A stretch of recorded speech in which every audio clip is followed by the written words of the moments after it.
How do you guys want us? How I genuinely forget how we start these off because we That's a good record. start. Yeah, I know. Well, we record the intro afterwards. I feel like we should get like a news like Okay, but the song that Dan put after you said, "Nick, do you have news?" last time, Loki slaps. so Like then I that's was how we'll begin this vibing episode. to it.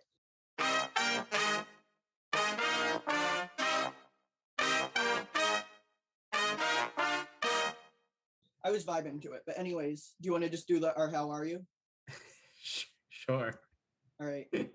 I love how let's take a peek behind the curtain every time we do an episode, really. Like I know. Well, this is there's how. no production secrets here. We're amateurs and the whole world's gonna know. But guess what? This time you're going first. Justin, how are you? I'm going first. All right. Well, Absolutely. I'm doing well. I've been very active since we last did our recording. Yeah, I've Ask been me vibing. why. Why have I been active? Why have you been active?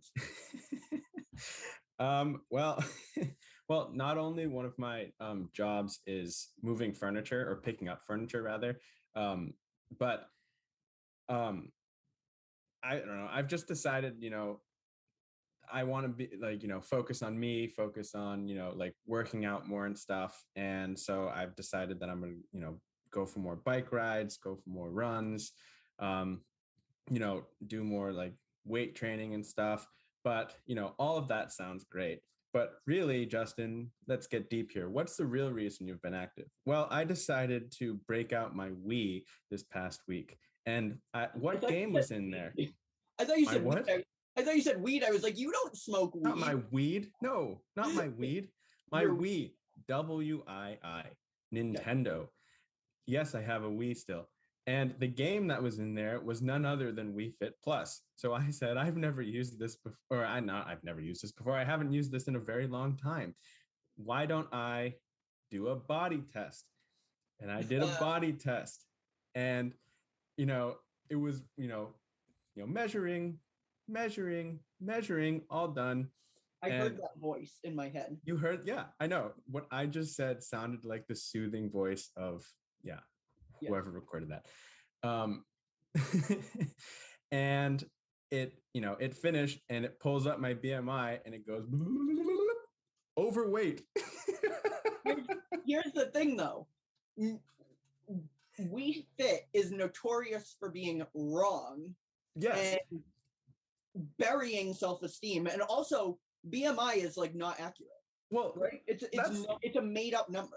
that's why I wanted to bring this up because I first, no matter how notorious We Fit is for being wrong, there's nothing more demoralizing than a video game telling you you're overweight. Watching your me expand. Watching your meat expand and then kind of have bad posture and like mope Yeah. about. Yeah. So What the hell was that about? I had that experience last week and it wasn't a fun experience. Um, so yeah, but you're right. BMI is not a good indicator of health. Um, I mean, I have it pulled up because I knew I was going to talk about it. The National Institute for Health, the NIH, defines BMI as a measure of body fat based on height and weight that applies to adult men and women, which how vague a statistic is that? Also, if Um, that's true, then why were kids playing that anyways? Like that seems like it's the worst thing to be having kids play as a game. was it being marketed towards kids? We Fit? I think so, yeah. I mean, who was playing the Wii at the time? Yes, it was families, but I was This is playing true. it. I was playing it. I was playing it. This is true. Okay, there you go. Fun fact: I used to. So my grandparents used to come over weekly, and they'd make dinner, and after they made dinner, they would play games with us or whatever, and then they'd put us to bed eventually. And the games that I would make my grandparents do were We Fit, Oh, and so I would like weigh in my grandparents. Jesus. And I'm 22 and it was demoralizing to be like overweight, and then I would watch the emotions of my grandparents face go through the same thing. I was a terrible grandson. I'm realizing this right now. Nick, I might need to take a minute to just reflect on how terrible of a grandson I am. So I'd um like to take a minute to lift you up and just let's at least bring it back to equilibrium and say no. So anyway, that's why it's part of the reason why I've been active in general. Usually I work out. Why do I work out? I work out because I'm not trying to lose weight. I'm not trying to gain muscle. I just, the important thing to me is that I'm healthy. And so that's why I work out. That's why I eat well. Is, not because I want to look a certain way. It's because I want to be healthy. And, that's what I think everyone should kind of strive for, is just as long as you're eating healthy, you're staying active, then that's all that matters. Society is very much like, let's look a certain, guys should be super muscular and girls should, hourglass figure, but that's so not realistic. But anyway, I wanted to bring that up because I thought it was a interesting experience I had, and I feel like our listeners would appreciate that. And I think it gave you a little bit of a laugh. What did you say? I appreciate it. Do you want it? I said I appreciate it. You want to know why I eat healthy? Why do you eat healthy? I don't. But moving forward, I really frequent the Wendy's drive-thru, and actually, I have a Twitter thread. Every time I'm in the Wendy's drive-thru, I respond to it and say, "Guess where I am?" The Wendy's drive-thru, or like that meme, the me 12 a.m. handshake, Wendy's drive-thru. Do you tweet the Wendy's, like official Wendy's account? Sometimes. But this is not, that's not what I had for my check-in, so I'm going to just stop. Well, okay, so let me tee you up. Nick, how was your week? It was good. Honestly, last week, my second week at work, my official first week, made it through all 5 days.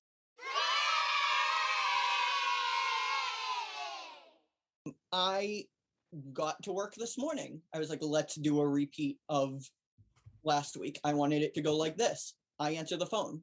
Hold on, I'll transfer your call. I put the phone down. Very easy. Instead, I went to my first meeting. That's not actually what I do as a marketing coordinator, but I want it. You get the idea. I go to my first meeting. I'm then sitting at my desk. You all know that I wait tables on the side on the weekends. So I'm sitting at my desk. I get a text saying I was once again, you heard that correctly, once again exposed to COVID. Someone tested positive that I worked with over the weekend.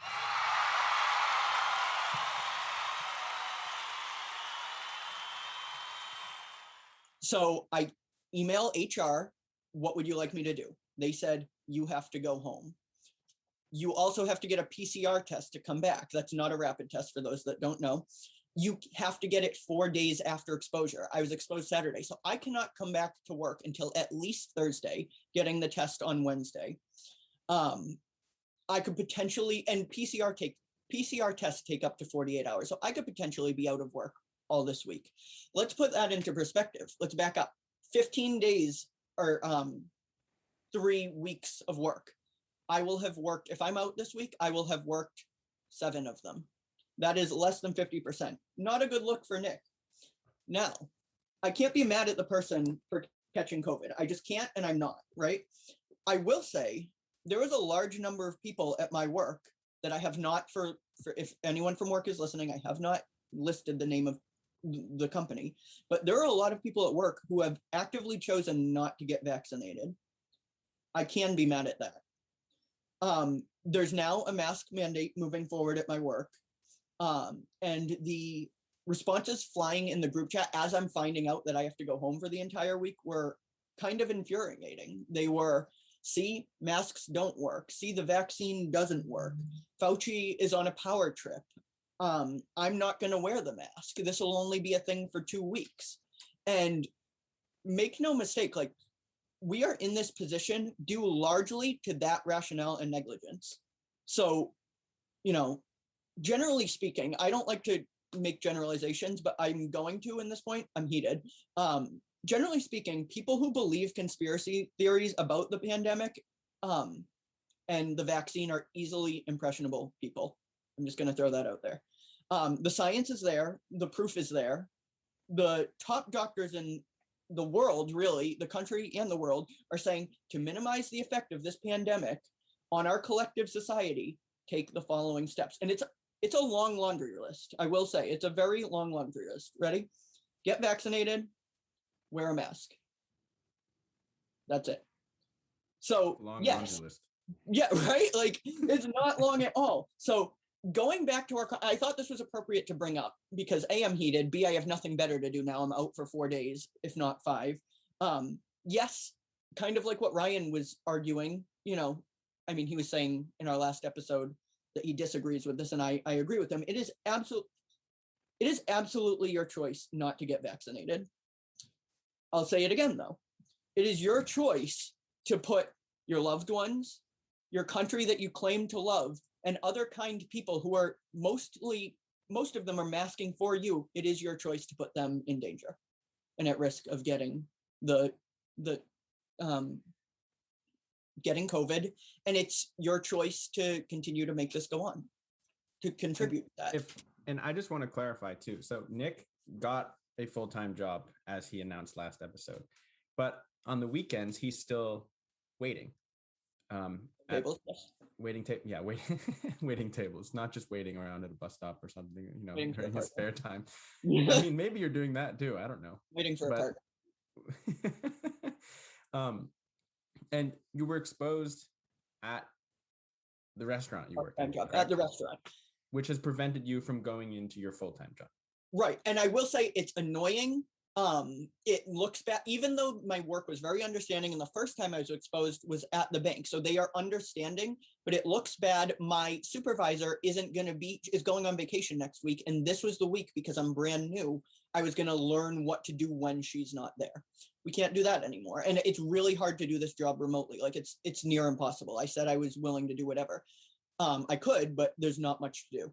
With that said, that's not even like, yeah, it's inconvenient, but there are people, like, in the grand scheme of things, that doesn't matter at all. You know what I mean? Like, I'm at home, I'm safe, might be getting paid for this time, so like I'm good. But there are people that it's not just an inconvenience for, but it's a health issue. So literally put something in front of your face if you're not vaccinated, and even if you are, like I will be honest, like I have not worn a mask 100% of the time since being vaccinated. I mean, far from it, but I do wear masks. But you are vaccinated, and the CDC did say previously that if you're fully vaccinated and 2 weeks out from your fully vaccination status, you don't have to wear a mask. Right. I've been following the rules, and now that, the Delta variant is ramping up, all of these things are it's starting to get bad again. I will be putting on my mask. And I think it is a sign of respect. It is, so if you claim to be like, oh, a proud member of this country, and it's not my, I don't have to wear a mask, I'm an American, I can do whatever I want. It's like, the patriotic thing is to put a mask on. Make it red, white, and blue. I don't care. Put a mask on. Welcome to Point of View. And that was truly your point of view. It really was. I was going to talk about face sculptors, which are an entirely different thing for my entry, but we're just going to. We'll save that for another day, because I'm interested in our face sculpting conversation in the future. 100%. And I just want to put this in there. Usually, like I said, I don't tell Dan or Justin about my entry story, just to let them react authentically. But this one is not for entertainment, so I did tell both of them beforehand, so they both knew that this was a thing. I said it as I was driving home, actually. Yes. So yeah, and I'm now nervous. Like, I don't think I'll be picking up shifts on the weekends anymore, for the reason that I cannot afford to be playing this game weekly. Right. So. Right.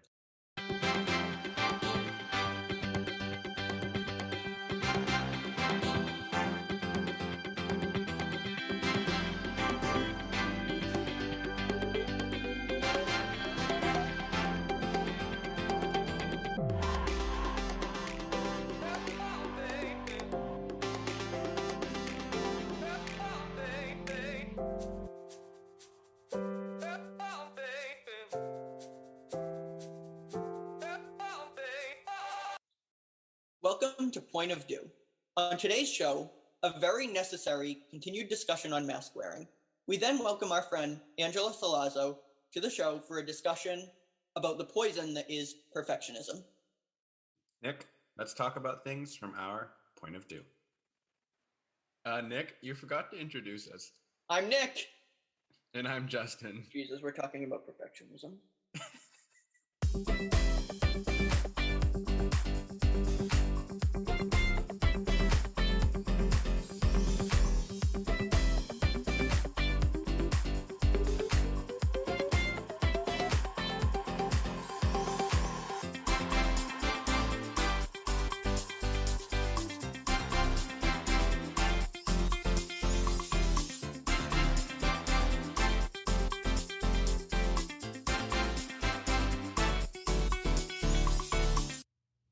Wait, honestly, before we talk about what we're going to today, I just wanted to throw this out there because I recently found out that my friend Michelle Hom started a YouTube channel, and it's very similar to Point of View. Just it's almost like the flip side of it. It's so whereas we talk about things from the perspective of two people that just graduated college, Michelle is currently in college. So she talks about her experiences there, how to navigate that, but she also talks about her passions just like we do. Some of hers include Disney and the NBA, but she also talks about humanitarian issues, which is something that I want to do more of on Point of View. I wanted to say this just because I really think that the two shows complement each other really well and go well together when you listen to them adjacent to one another. So that's it. That's all I wanted to say, but that was a shout out I wanted to give. So shout out, Michelle. Let's bring in our guest, who I'm very Shall we bring in our guest? And I'm very excited about her conversation too. We have a guest. So our guest this episode is someone that I personally met at the Loyola University, within the Loyola University campus ministry office. For the last 2 years, going on 3 years, she has been a music intern in the Loyola campus ministry office. She is a proud member of the Loyola University Chapel Choir. She is pursuing her Bachelor's of Arts in Speech Language Hearing Sciences. This summer, she spent 2 weeks at Bethlehem Farm in West Virginia, which is a Catholic community in Appalachia that transforms lives through service with the local community and the teaching of sustainable practices. I would describe her as free-spirited. Whenever she walks into her room, the mood just, immediately goes up. She recently underwent a curly cut. This is Miss Angela Solazzo. Ow!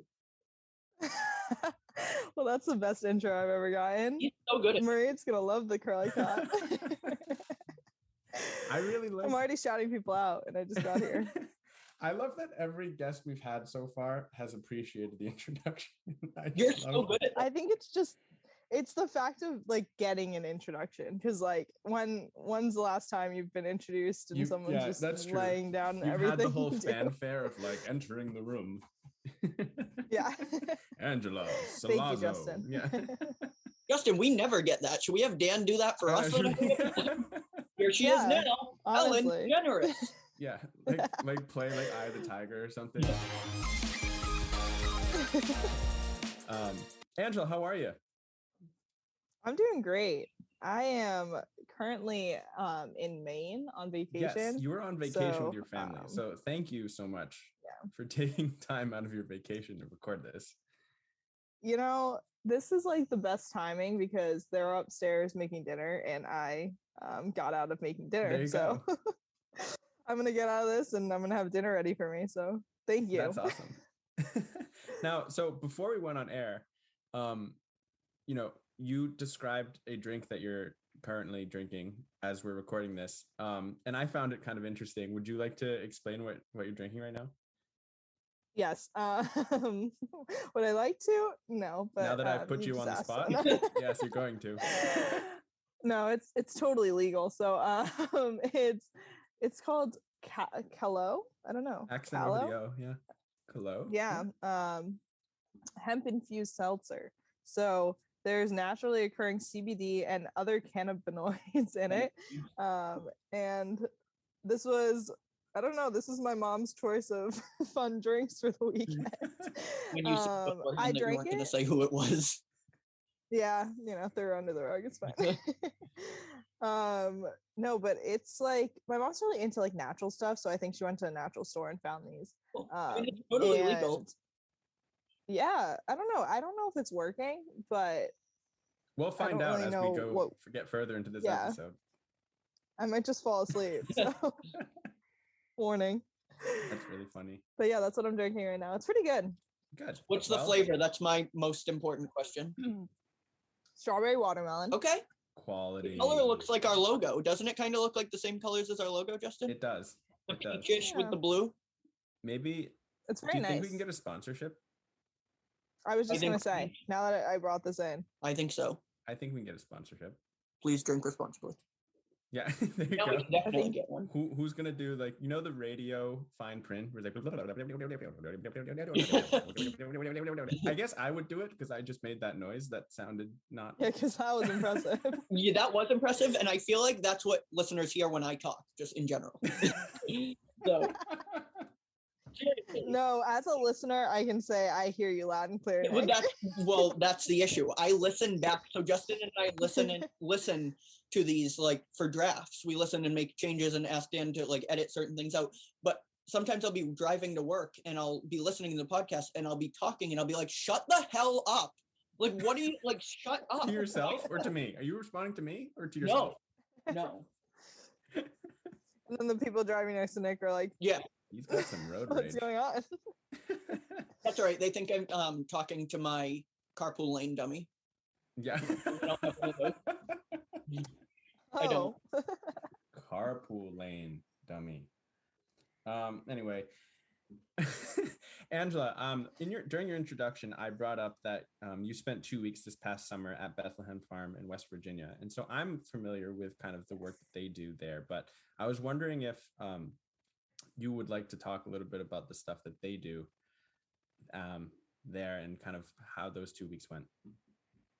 Yeah, no, definitely would love to. I'm always down to talk about Bethlehem Farm.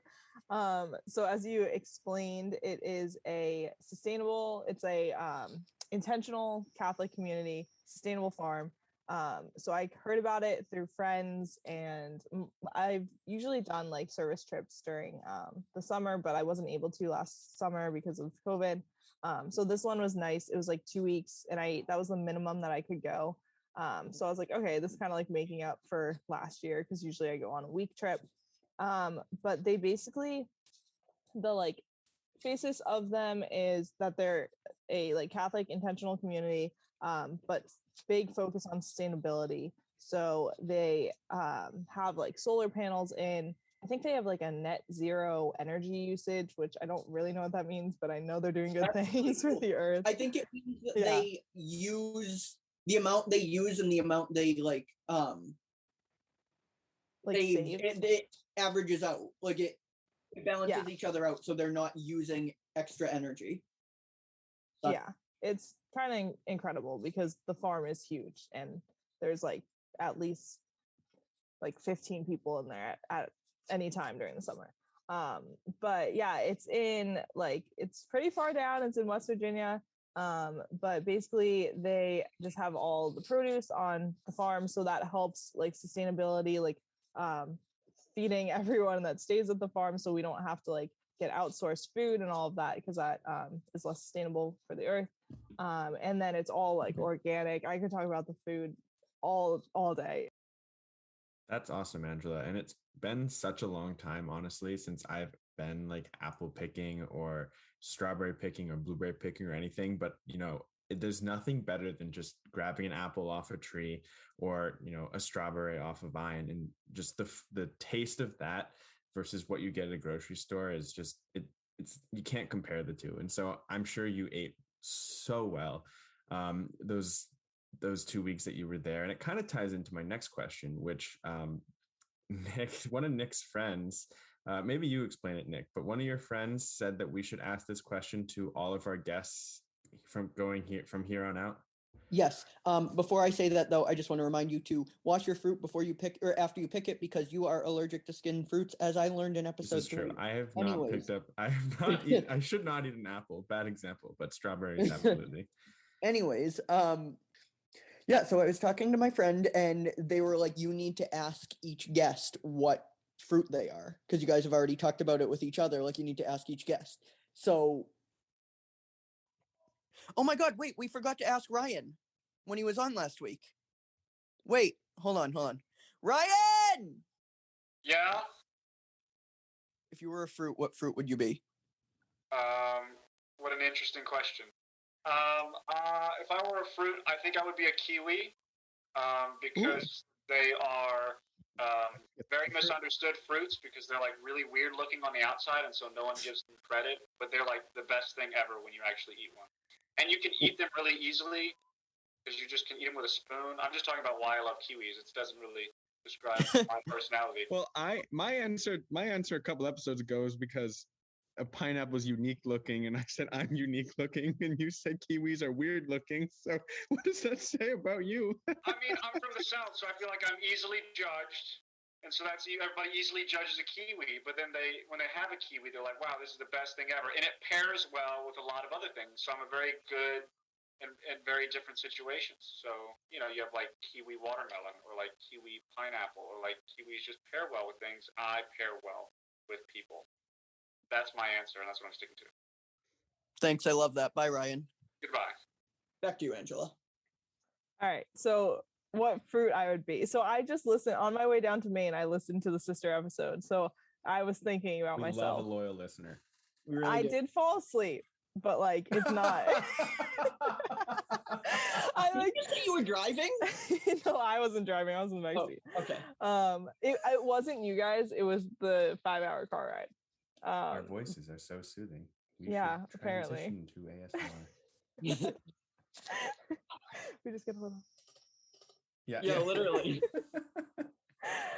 Did that come through the speaker? Yeah. I heard it. Yeah. Okay. Wow. I think this is our calling.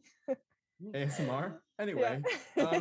if you were a fruit, If I were a fruit, You can't okay, wait, I think I would go with an apple, really, because I love apples. I really do. They're like a great fruit. They're always, but the reason why is I would say I'm reliable and like kind of like classic, always there. Just and apples are never really bad unless you let them go bad. then you have a bad apple. Yeah. And then, That a whole was bunch. such a bad joke. Don't. Oh my god. Okay. I'm here for the dad jokes. Always here for the dad Oh, I jokes. said bad joke, but okay, dad joke works too. Same Oh, thing. it was Right? both.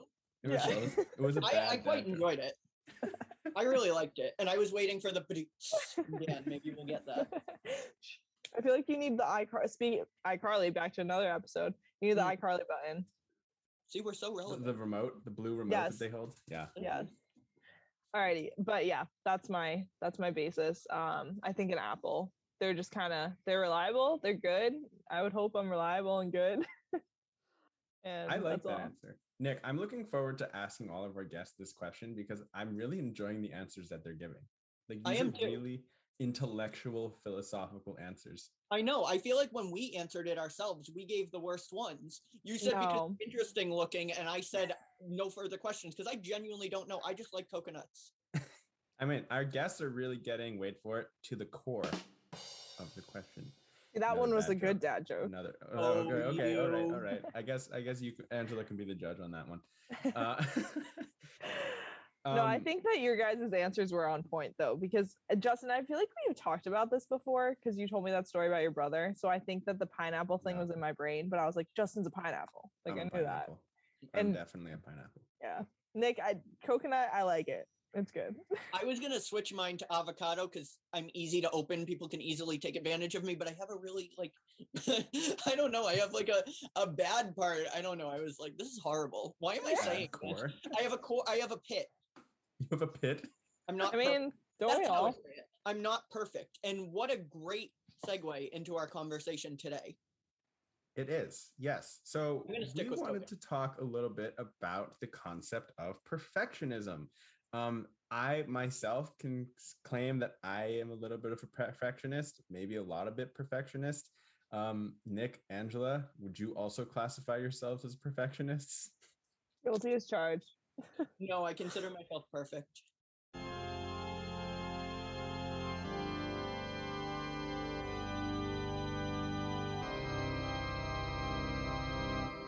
I'm kidding. Oh, I'm well, kidding. then far from I'm glad that. we have an expert on Yeah. this topic. No, I then. just said I have a pit. I'm not perfect. Pit. I have a pit. Just get a sticker with that on it. I have a pit. No, I am the furthest thing from perfect, and yeah, I'm very excited I about this. don't know. topic, though. I wouldn't say the furthest thing from perfect. I mean, I think being human is being the furthest thing from perfect. Well, I think we're all trying. I We don't know are, if we're the absolutely. furthest thing from perfect, but Here are two perfectionists trying to perfect their decision. Yeah, and here we go. I'm trying to perfect our definition of perfectionism. Exactly. And honestly, perfectionism exists. Perfection does not exist. So that's why I say we're the furthest thing from it. Because if perfectionism, if we're perfectionism, then we don't exist. It's an idea, and that's it. All right. Unless you want to get into like religion, which is like then there are ideas of beings that are perfect. But no human. We are exactly. We're human, and humans are imperfect. Yeah. Dogs, on the other hand. Dogs. Shout out thoughts of dog. I'm curious to hear what your takes on perfectionism and your experiences on perfectionism, both of you, honestly. What they are. I think that it's funny because when I was hired in campus ministry, my future supervisor in the interview before I was hired asked me like at the end of the interview, like rate, I'm gonna this rapid round. Here's a couple questions. Rate how you are on a scale of like 1 being the worst, 10 being the best. And I remember that one of the things that he said was attention to detail. And I said 10. How cocky am I? No, just kidding. But interviews, you have to be. You have to sell yourself. We talked about this in the first episode. I'm not good at selling myself, but apparently in that interview I was.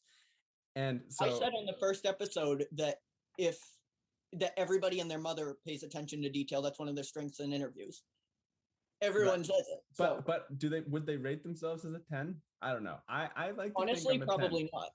Anyway, I think that I hold mine kind of exhibits as like holding myself to an extremely high standard, and going back to humans are imperfect. It's kind of unrealistic, but really I do hold myself to a really high standard. And when I don't reach that, I get down on myself. And so, we can get into kind of like the effects that being a perfectionist has on us. But I think that's how mine exhibits is, holding myself to a really high standard, not only to the standards of other people and the expectations of other people, but internally holding myself to a high standard. And then the second thing I think is I'm extremely sensitive to criticism because I hold myself to that high standard, and because I want things to, look good, sound good, just in general, if everything that I do to be good, or maybe a better word, be perfect.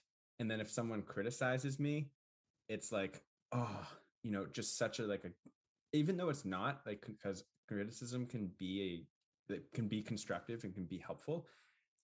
I just always, for some reason, feel like criticism is a gut punch, even though it's absolutely not. That's not the case. Yeah. Excuse me. This drink is getting to me. I think it's like whatever they put in it is kind of like making me whatever. My throat is a little weird, but no, I resonate with a lot of that. I feel like personally it's kind of when I was younger, I've just always been like that. Like I was the kid that was like the perfect kid, like Angela, like a lot of the time people are like, oh, perfect angel, that makes sense. Like, and then getting like brought up like that. I'm the youngest too, so lots of criticism running around, but in the best ways. But I think it was just kind of, just growing up, I got used to being like good at things, and like school's a big thing with perfectionism for me. Just like grades and stuff. I just loved like getting those great report cards and like everything like that. So for me, it was kind of, like holding myself to a standard because I was like, oh, this is me. Like, this is me. I perform well and this is who I am. And then it also, like the whole criticism thing, Justin, I have like stories about that when I realized that like I can't take criticism well, and I started to try to like fix that. But again, like fixing, that's a big thing for me. It's like there's a lot of like areas in my life where it's like, oh, if that doesn't feel right to me, if I don't like that negative feeling or something, like I want to fix it because I want things to be like right and perfect and good.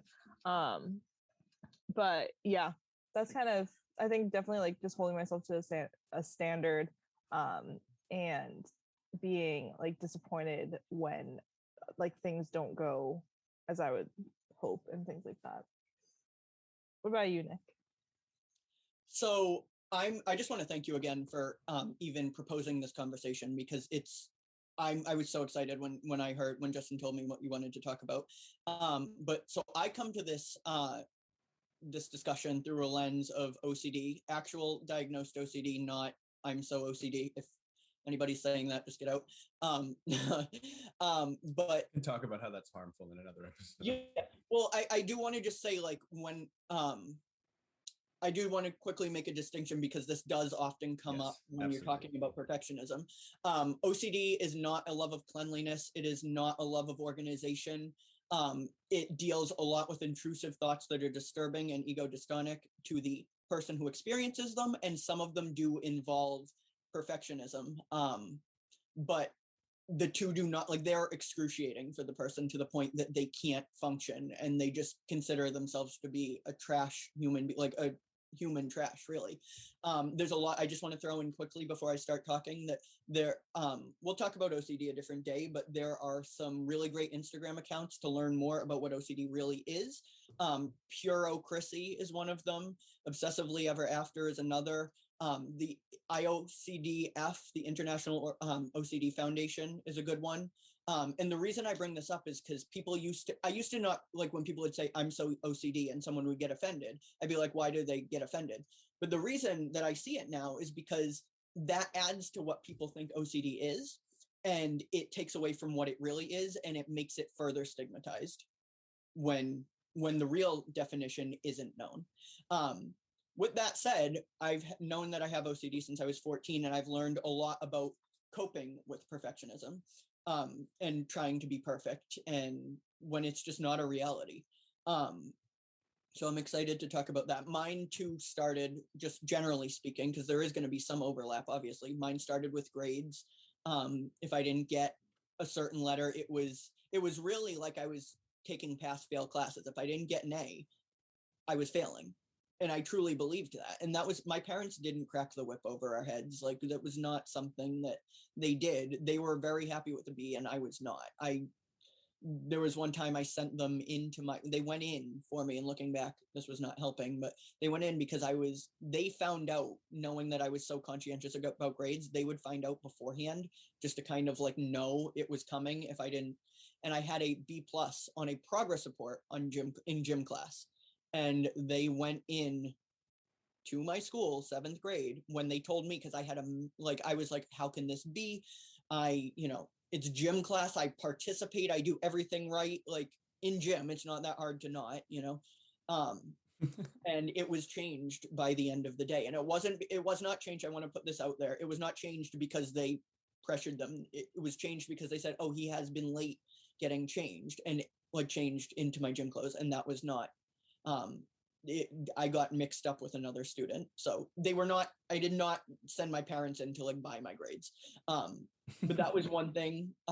Keeping my room precise is another thing. But again, it's not a level of cleanliness. It's if I don't do this, I am an utter failure. My world is going to collapse. But I'm interested in sharing, in going through those things, what I've learned, or some of the things I've learned. I'm interested in hearing what you guys, because I think everybody in some way or another has dealt with perfectionism. Yeah.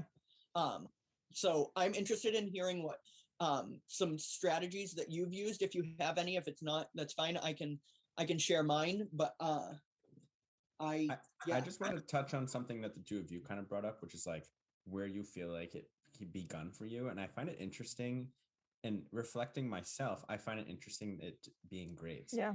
Because I remember being like that as well. Like, if I don't have an A, or like A+, A-, A-, then I feel like I'm a failure. But like, my parents didn't put that on me either. I mean, obviously they wanted me to do well in school, but it wasn't like, as Nick said, they weren't cracking the whip if I didn't get A's. So it's interesting that kind of like starts there. And I don't know, I found that interesting. Yeah. Sorry. No, go ahead. I also wanted to say that, Nick, I think it's funny that you bring up like the gym story, because gym is another, like, literally, I remember we have the story my mom would always joke about, because she would ask me, like, I went to like a Catholic small K-8 school, And one of our principals there, she was a sister, like religious sister, and she would bring us in. Once you reach like 6th grade, you go into the principal's office, and then she hands you your report card, and she like walks you through it. Looking back, this is pretty. Wow. Yeah, this kind of makes sense why why people. I remember shaking. Yeah, on report card day. yeah, it was like kids Wow. were lined out outside her door. This is quite an interesting thing to break down now that I realize. Yeah, I can only imagine Yeah. what that was like. Well, for me, I loved it, because it just like reinforced. It was like the great feedback I was getting. But my mom always, Because you were only getting it. well, except for in gym. And my mom asked me, like, what did sister say about your report card? And she's like, and I was like, well, she told me to work on my gym grade. And I think my gym grade was probably like a B+ or something. Or you know what it was? It was a G that was good instead of VG, which is very good. Very good. So those elementary school report cards. Yeah, so that was gym apparently was getting us down all around. I just want to like side note, if you're a phys ed teacher, like I feel like it's difficult to grade someone on their participation in phys ed or gym class. Like obviously there's certain markers, like there's like fitness tests and things, but you can't grade someone based on their fitness level, can you? I feel like it's I feel like it's so like favorites based. It was just like, okay, certain people were athletic, so they're gonna be getting A's, and the gym teachers always did have a favorite. Oh yeah. All teachers have favorites.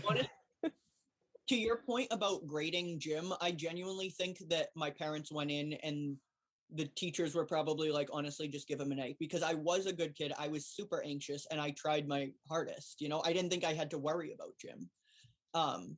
And they, the part where the OCD comes in, the compulsion, was not from then on. I was doing it all throughout 8th grade or middle school, not 8th grade, not just 8th grade, 6th through 8th. I started asking teachers every single day what I had in their class. And they'd be like, well, I told you yesterday. And I'd be like, well, we had a 5-point assignment. And I didn't understand at the time that like a 5-point assignment weighed differently than a 100-point. I thought you just took your average and then averaged it with the percentage. So like if I got an 80 or if let's say I got a 60 for these purposes and I had 100 in the class, now I have an 80 in the class. So I was terrified. And it got to the point where I got sent to the guidance counselor. And as a 7th grader, I thought I was getting in trouble.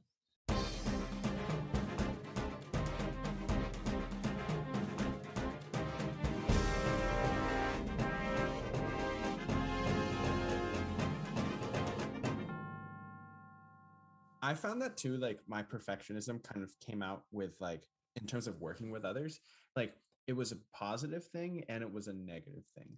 The negative was that sometimes because I wanted things to be like a certain way, I got it like, so my lens kind of like narrowed, was like, all right, this is how it has to be in order to be good. And I would like kind of like shut out like, other people's ideas, and it wasn't like very good. I personally think I've since worked on that, and I've become more of a collaborative worker, working with teams and stuff, to like improve different things, like spaces that I enter.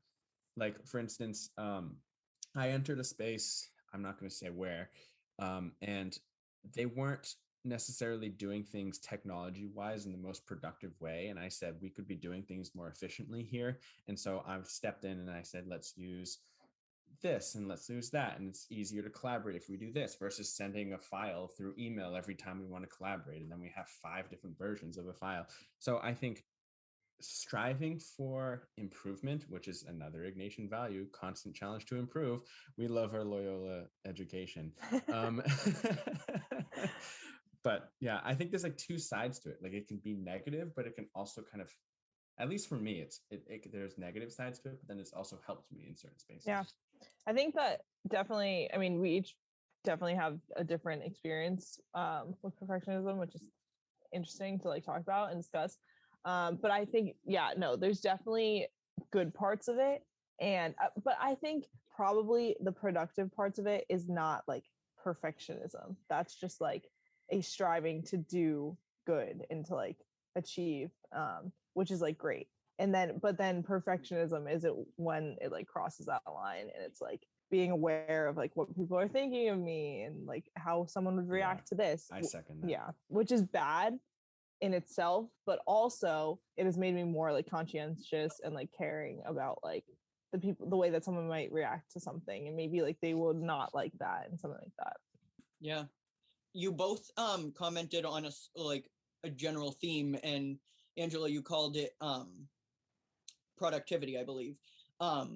I find too, like a certain level of perfectionism, and you kind of touched on this, is a hindrance. Like it really, like, you know, like obviously it's good to strive to do well, but at some point in school, like I would try to be so, like there was a point that I was ripping out pages 8 times before I could get my name fully down on the page, because I was just like, this isn't good enough. And my grades, which I was trying to, you know, keep up, started to slip. And I feel like you come to a point where you realize, especially at least I have through like, you know, treatment and therapy, that is it good? Okay. If it is, move on. Because, you know, if you're not having 100% perfect day and you're looking at it, if you're not looking in the gray area and not embracing the gray area and only embracing black and white, you're screwed. Because if you're not having a perfect day, you're having a bad one. And we are, as humans, are comfortable with those polar opposites. We hate gray uncertainty, but learning, and I'm not saying this is just embrace uncertainty. That's like saying, don't worry, be happy. But it's a practice that I think the entire world needs to work on. It is just human nature not to enjoy uncertainty. But is it good? Okay, move on. That's kind of how I try and look at it, because somewhere in our society, we decided that good wasn't good because it's not great.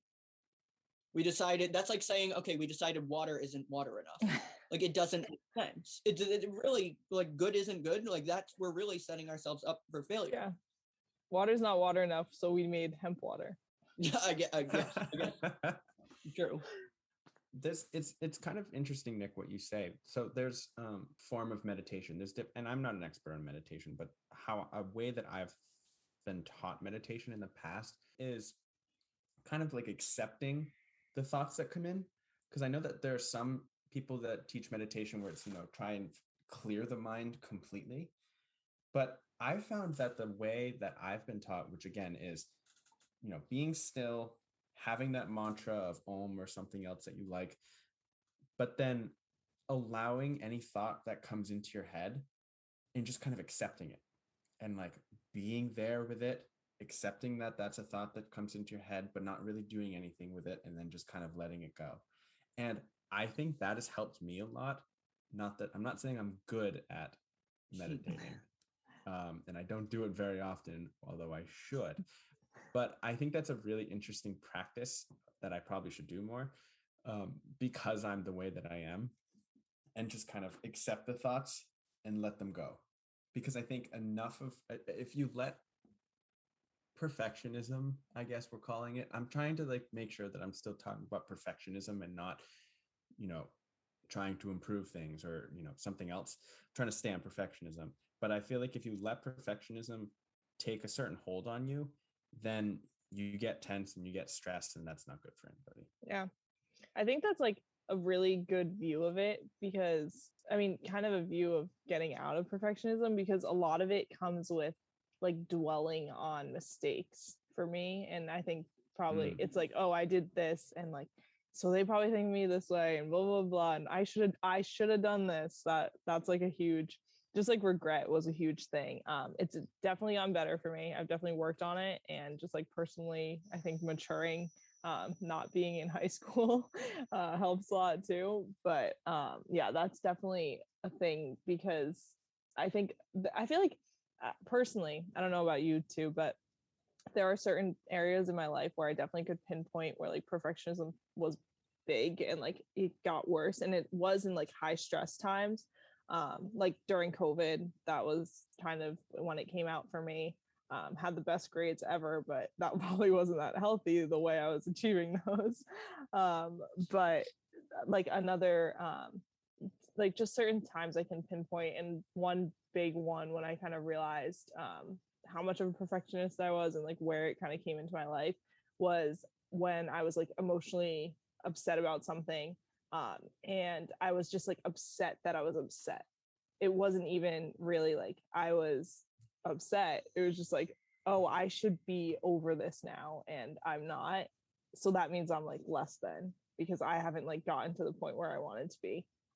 So yeah, I think that like once you realize like, oh, you can have negative thoughts, like you can not feel good on one day and still be okay. Like that's a big thing. That's like pretty deep, but I think that's where like perfectionism is deep. So that's a lot. We love getting deep on this. Okay, that's why I'm here. And you really hit like a bunch of topics that I wanted to bring Yeah. up. That was awesome. Well, go ahead. And if What's your take? Yeah. no, you brought them up. Justin, do you have a response to that? Well, I was going to say, I really liked who you said you, or not liked, but I resonated with, you kind of dwell on your past mistakes, because I find that I'm someone that, you know, locates themselves temporally kind of in the past, like yes, in the present, but I'm not super hedonistic or anything. I don't really think too far into the future. I think, you know, what am I doing that day? And, you know, maybe a week, a month, and, you know, grad school and stuff, but I don't really think, you know, like way far. I find that temporally I'm in the past. Mhm.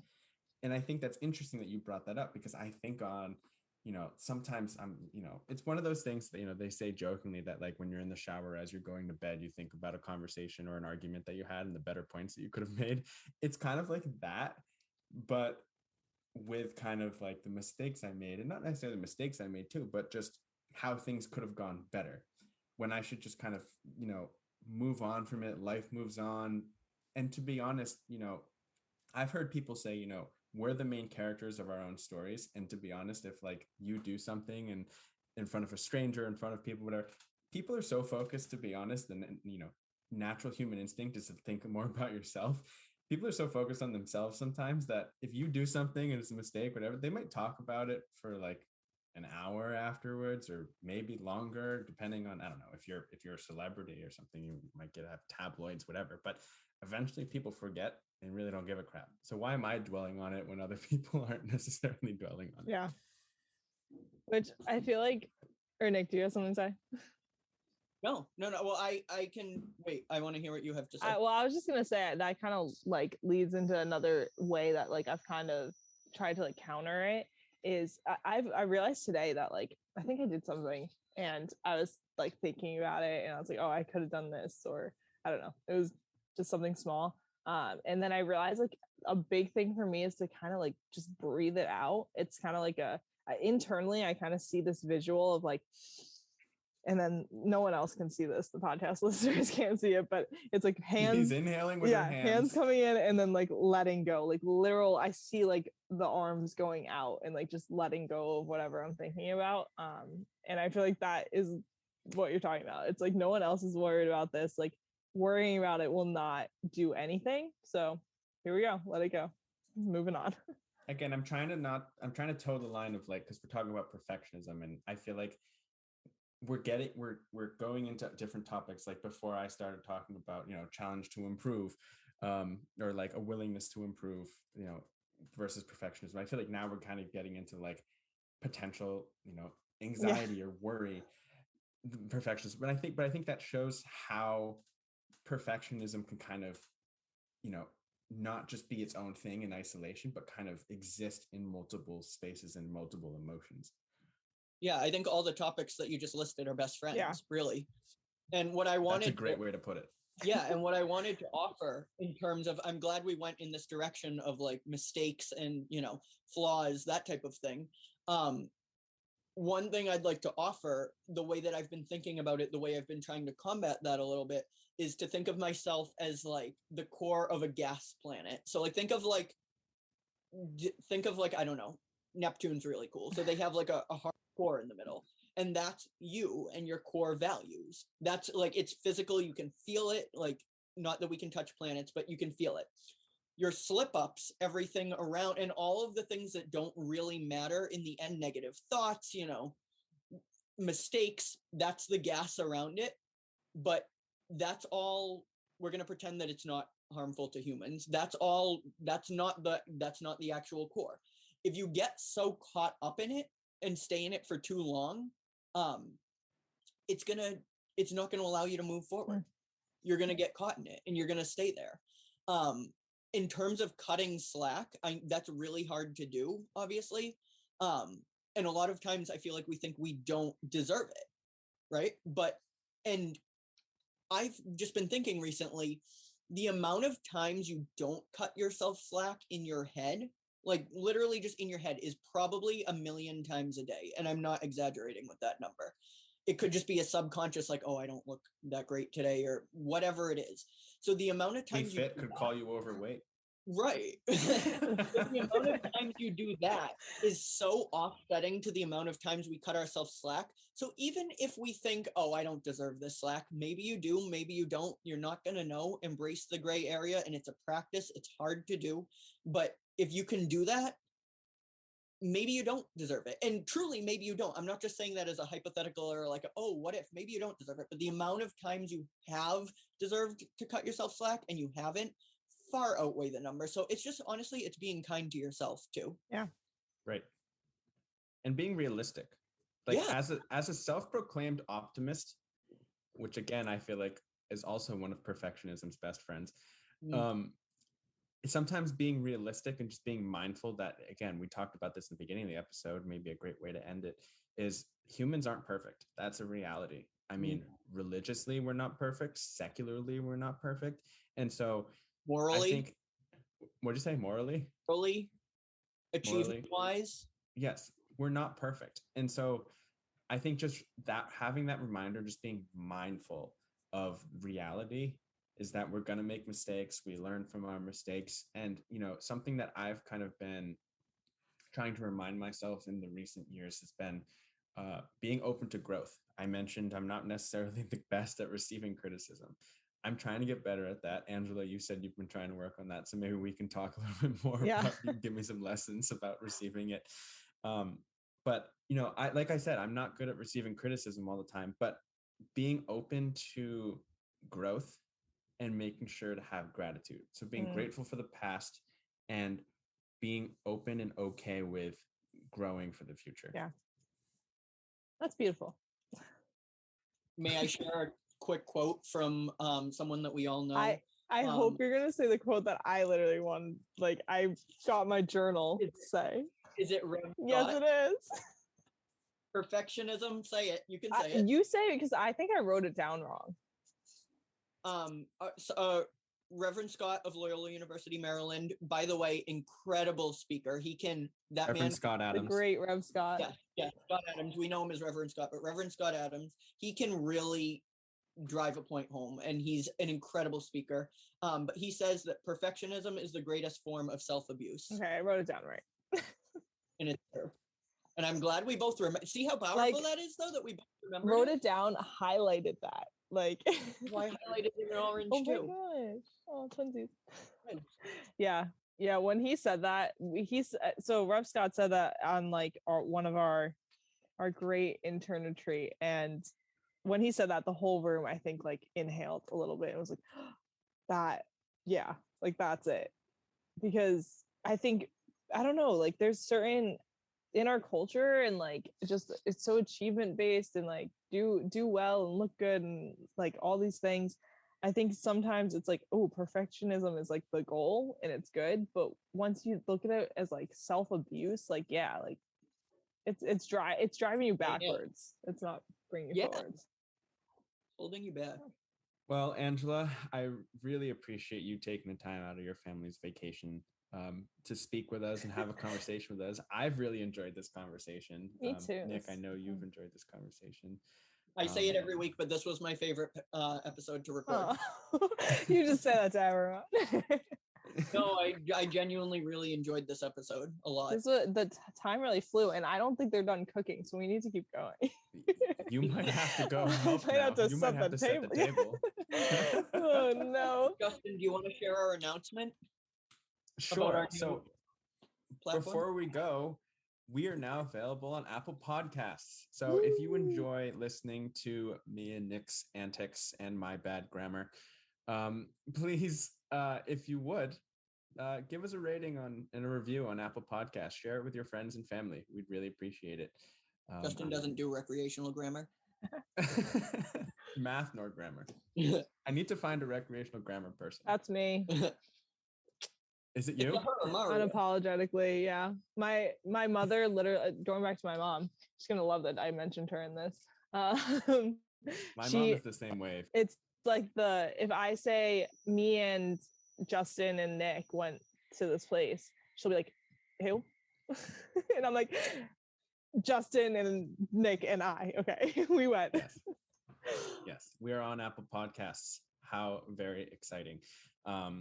So for me, an Android user, it's so exciting. The best news ever. Thank you all for listening to this episode of Point of View. Thank you, Angela, for being our guest today. Thank you for having me. I want to throw something in to the viewers as we go out that we are on Instagram at point_of_do_podcast. We want to hear what you want to hear from us. So this is the part where you can pause the podcast, go to Instagram, send us a DM. We are truly, like, even if we don't know each other, we want to know what you want to hear next. We're very open to suggestions, whether it just be like on the podcast or on Instagram. We can do, daily inspirational quotes. We can post more pictures, or we can talk about whatever, like send us topic suggestions. Like we genuinely want to hear from you. So yeah, go do that. Love that. I'm gonna go do it. I'm gonna go send you guys. I'll be like, more Angela. She was great. Do it. We'd be happy to have you back. No, this is fun. Thank you so much. This is like a bucket list thing of mine. I wanted to be on a podcast, but I have no time to make my own. So thank you for making my dreams come true. Thank you for joining ours. Of course, my pleasure. Play us out, Dan. Time to say hi to me. You're what makes you better. この旅が終わる頃には全て見つかるだろう I'll never force myself ただ前を見つめながら全て